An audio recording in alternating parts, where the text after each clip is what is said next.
Today, I'm going to talk to you a little bit about the influence of IT and democracy. And in the funniest way, this again is sort of showing what I don't know. I'm going to try to figure out on this German keyboard which one will send me to the next slide. Yay, there we go. Okay, so I apologize. So I want to thank Catherine Kirk, and I want to thank everyone at GOTO Berlin for bringing me here. My accent may have you think that I recently flew in from the United States. I have not. I've lived 17 years in the UK, and I'm extremely happy there, albeit let's not talk about the 23rd June until later in the presentation. And I don't see myself going back to the US, and it's not just because of Donald Trump. It's for a whole bunch of other reasons that we can discuss over a beer. But I do call myself a reformed political junkie, because there was a time in my life where I would have been up all night long. There was a time in my life where I would have made sure that every minute of every day was consumed by reading political news. And those days have passed. So I'm kind of very much here because of a very good friend of mine in the audience, Chris Young. He had a situation at work where he was having a really hard time getting his team, his Agile team, to work with him. I just want you to know that's not my background. I don't come from a tech background. I did start in politics. I went into business strategy and marketing strategy. And what I really love about being welcomed into the Agile community is the level of curiosity that you all bring to your work, the fact that you want to be better teams, the fact that you want to try different things. And so again, I just want to say thank you for letting me be part of this today. So when you think about democracy, you came here because you want to understand if technology's had any influence on it. You want to understand if it's gotten more people involved. And I did say in that little thing, what was it like 30 years ago or 100 years ago? But to be honest, since that vote in the UK on the 23rd of June, and since that US election outcome, there's actually been quite a bit of confusion over what really is democracy. The painful truth is democracy is when the majority wins. And particularly in the US, it doesn't have to be too much of a majority, or in the case of our brilliant founding fathers in their electoral college, it actually doesn't have to be the voting majority. It just has to be the representation of the states. But it was never meant to be perfect. It was never meant to be 100%. It was never meant to be satisfying for everyone. But there are a lot of wonderful images of moments in democracy that make it really easy to advocate it. People who did brave things, people who did different things, people who went up against an evil power, people who really were not willing to settle.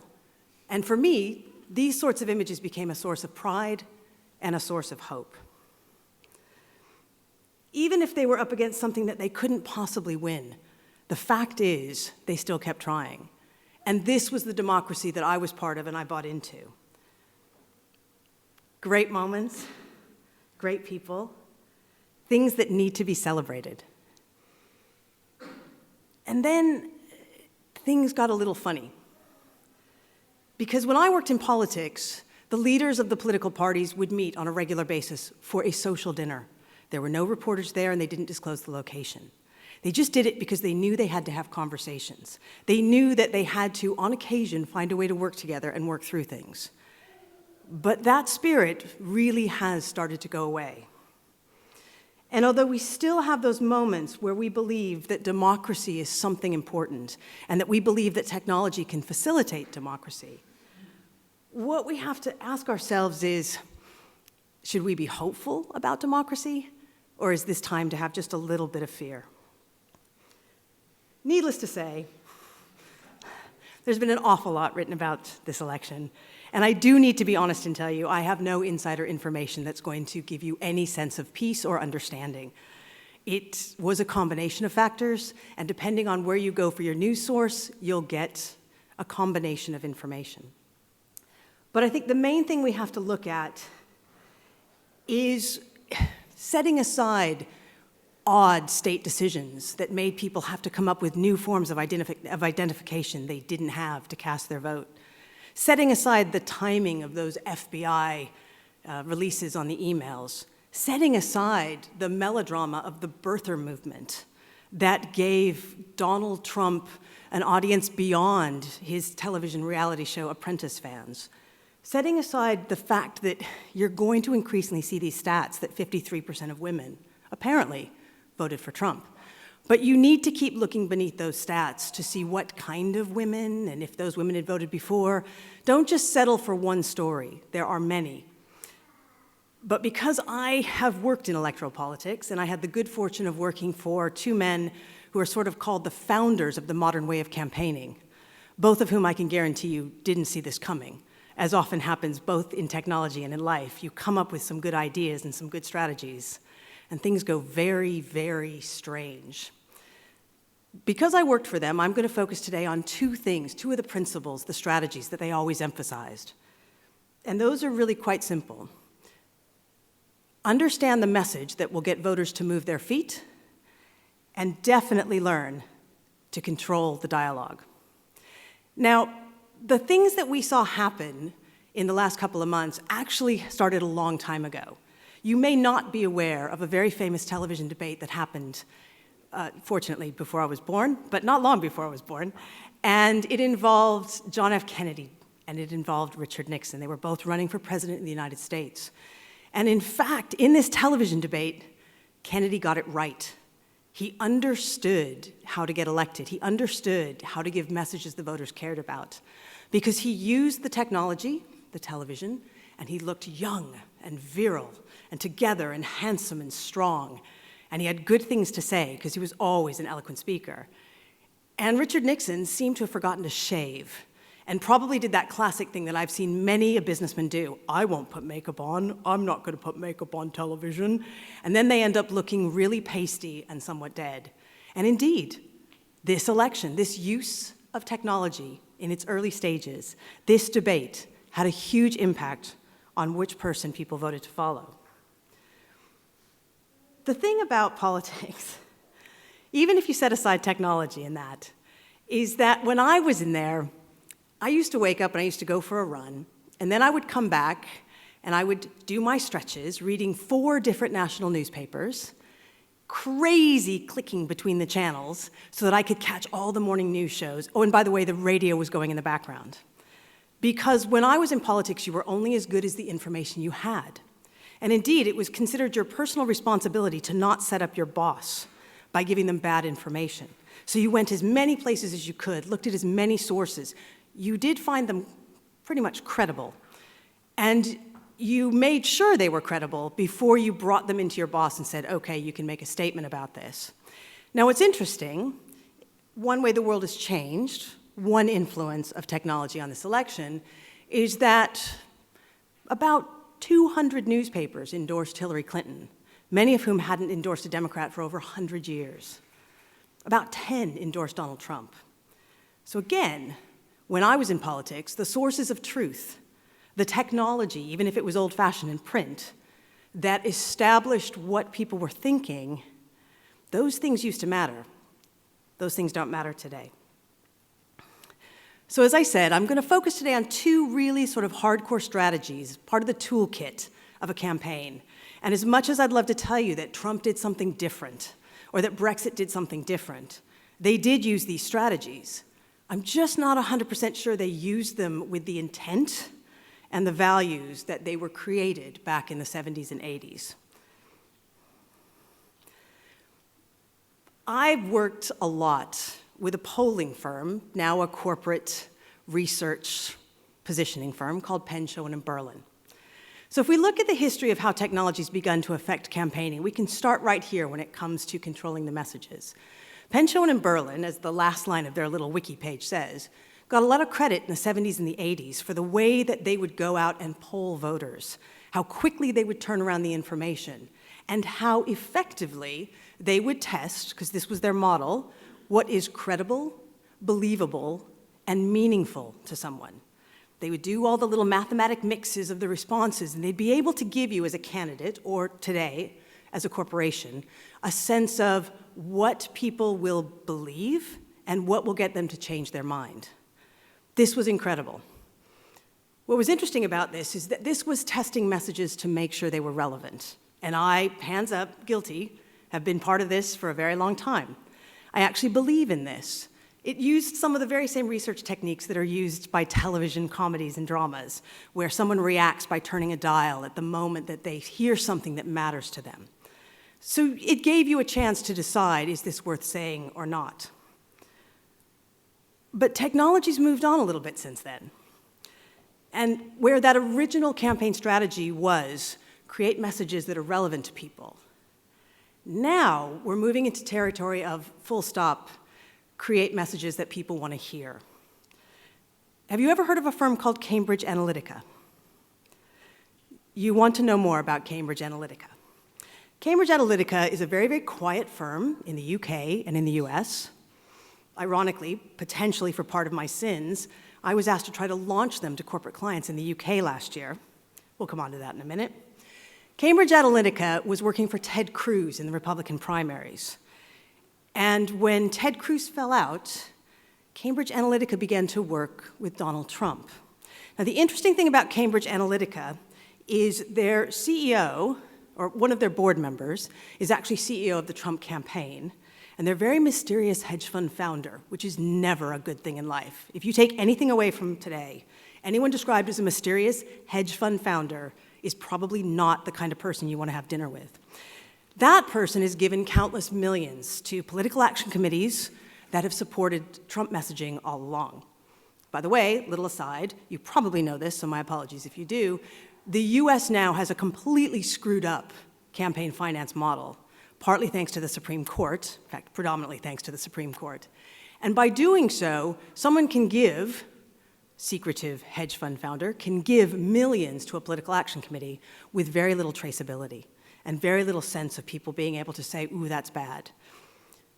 Cambridge Analytica looks at things a little differently than us simpletons of Penn, Schoen, and Berlin.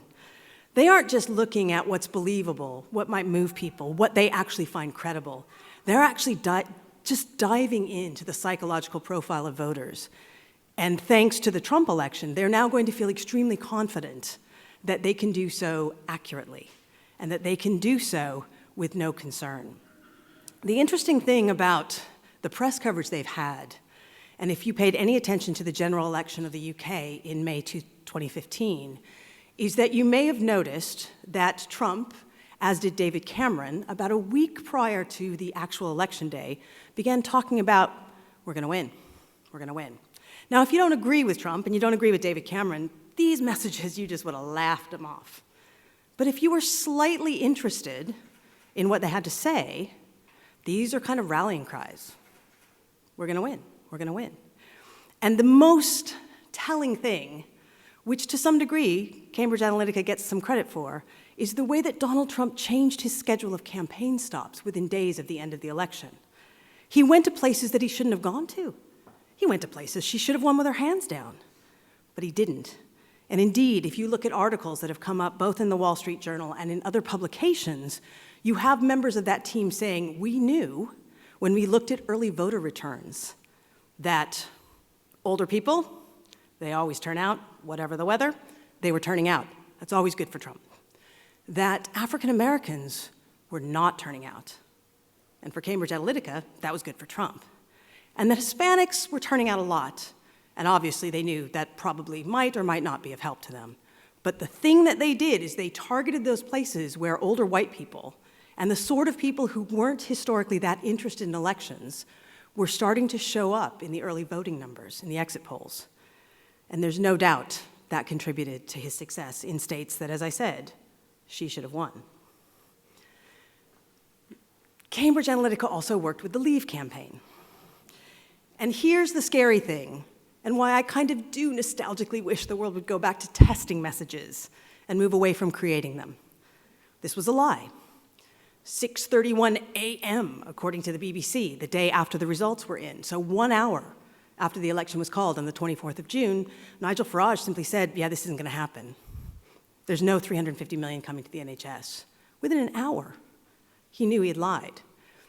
This is where, if you want people to vote with you, we're now getting into some really dangerous territory. If you don't like Trump, you don't like the Leave movement, and you possibly prefer things to be validated by truthful sources. the end of the day, a lot of people did turn out for the UK referendum, 72%. And although it wasn't an overwhelming majority, it got a larger number of votes. But you've probably also seen that within days of the result being announced, besides Nigel Farage saying it was a lie and several other things they promised being displayed as not likely to happen on immigration and such, you actually had voters saying, I didn't realize this is what I was doing. I didn't know I was voting for this. Again, the human brain, and I am no expert at it, but you're going to talk to some people today or listen to them, and they'll have some incredibly brilliant thoughts. It's very easily seduced. And if you think about places like Cambridge Analytica and the role of technology in these things, that's something to be a little concerned about, because they clearly seduced a lot of people. Now, the other thing I talked about is control the dialogue. And depending on where your loyalties lie, you might say, oh, there was no control of the dialogue. He just made stuff up as he went along. But actually, he totally controlled the dialogue because he understood, thanks to Cambridge Analytica and others, what the people he wanted to control wanted to hear. A lot of this goes back to an entertainment reporter named Matt Drudge. Matt Drudge had an email newsletter that had about 10,000 subscribers back in the mid-90s. Matt Drudge gets credit for the Monica Lewinsky story. Newsweek magazine, a credible publication, wouldn't put it out. Matt Drudge put it in his email newsletter, and suddenly he had credibility. But he actually doesn't have any credibility. He doesn't really write anything. All he does is he takes stories in other publications and gives them salacious headlines and does all sorts of crazy things to get people to want to read the stuff he thinks they should read. So he's a news aggregator, but he's only selling news to a certain kind of person. And his meteoric rise led to the creation of things like Fox News. They're easy to vilify for so many easy reasons. But at the end of the day, Matt Drudge is the first one that began to let people think, you don't have to take it from a credible news source. You can take it from someone that you like. You can take it from them. You can feel comfortable knowing it's got to be true because he thinks like me. I actually like this one a lot too, because, to be honest, I'm not a fan of Mark Zuckerberg. It's great that he's putting a lot of money into healthcare and things like that, but it is interesting how quickly after the election he stands up and says, whoa, I didn't do it. We didn't do it. We didn't influence anything. Although the stories are legion about the fake websites that made money by getting people to like them, about the spread of misinformation. The stats are out there. At the end of the day, when you have a population in the US where now 66% admit that they look to social media for some of their news feed, you build on this history that, regrettably, technology enabled, of Matt Drudge being able to put out pretty much any headline he wanted to make sure he found people who wanted to think like him and took them to the stories he thought were most important. Fox News, where to go with that? They just took it to a higher level. But what they all did was control the dialogue. And Trump just rode down that bandwagon. He said, you guys have a group of people who want to think like me. I'm okay with them. I'm not troubled by who they are. I'm not troubled by the things they've said in the past. Heck, I'm not troubled by what I say in the past. Because what I know is, having watched it in Drudge, having seen it in Fox, having seen it play out in Facebook, and for those of you that know more about the brain than I, it's what we do. We go where we feel part of that community. We go to those who we find like-minded. Now, just to be clear, the Bernie brothers, if you heard about that, which were the hardcore Bernie Sanders kind of troll side, they were pretty vicious to Hillary too. It's not like it's all one-sided, because I say this from respect. If you're in a democracy, you got to settle for the fact that people think differently. But the key is technology has more quickly enabled what used to take a long time. We used to have to knock on doors, and again, that's not when I was in technology. We were into telephones then, woo.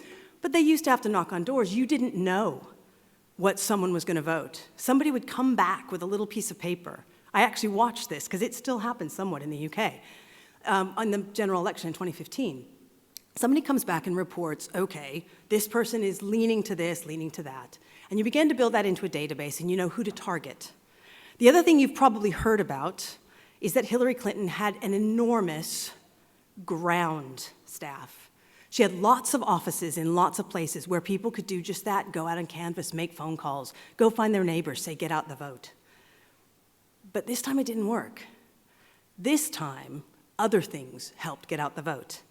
Things like social media, things like groups where you find like-minded people and you feel good about your values and not so bad about the ones you don't have. This one's actually my personal favorite because, to be perfectly frank, since I claimed early on I don't know a lot about technology, I'm not going to claim to understand a lot about this.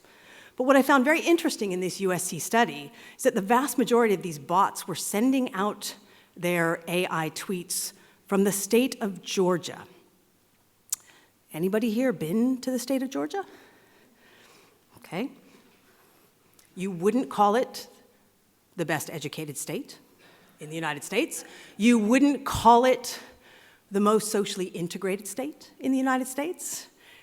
But at the same time, I also wouldn't see it as a state that had the sophistication to set up a bunch of bots and put out 75% of these were pro-Trump messages. So showing my ignorance and slight paranoia, that tells me these bots were coming from somewhere else. And you've all seen those stories. From a different country, from a different place, from a different whatever. Needless to say, these were influencing. These didn't make Trump win. But the combination of these things that technology enabled definitely has had an influence on the play. And since a lot of the Clinton people worked for the guys that I used to work for at Sawyer Miller Group, came from that way of doing campaigns, the classic 10 rules of the campaign, work the people, build the groundswell, get the common ground, do all these things, they were up against a different competitor this time. And you can't really say they fell short, but they took some things for granted that from now on, no campaign will. I mean, that's one good thing to say. This probably won't happen again. I had a friend many, many years ago who was running for Los Angeles City Council. And he lost by 1,500 votes because the day of the election, his opponent hung on people's front doors, you get a free dozen donuts if you vote. It didn't say vote for me, just show them that you voted and you'll get a free dozen donuts. They put out 2,000 of those, and my friend lost by 1,500 votes. These things are illegal now, but you can see there's been a long history of using whatever was available to try to manipulate the minds of voters. It's so easy to just focus on Trump, and I apologize, because given my accent, you probably think, oh, she doesn't see anything else in the world. But Trump's just kind of a ripe, perfect moment for technology to say, what are we doing? What do we care about?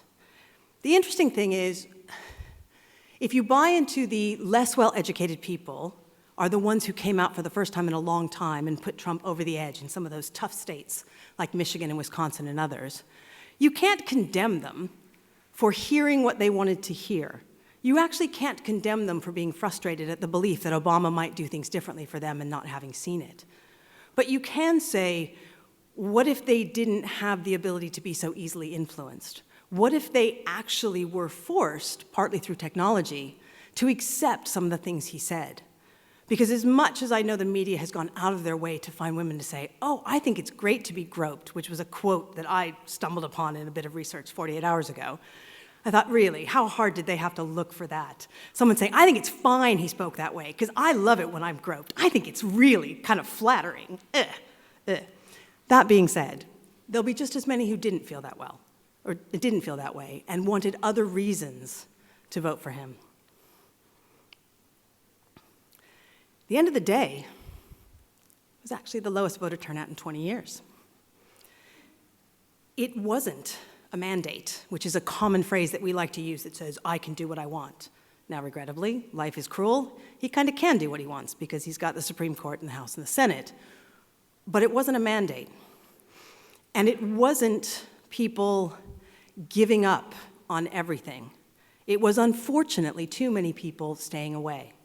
People who obviously did come out for Obama, particularly in 2008. I happened to, by chance, be in the US on 2008, and I loved the queues. I loved the way people just happily waited. They were singing. I happened to be in Atlanta, but they were singing, people were laughing, there were all sorts of things.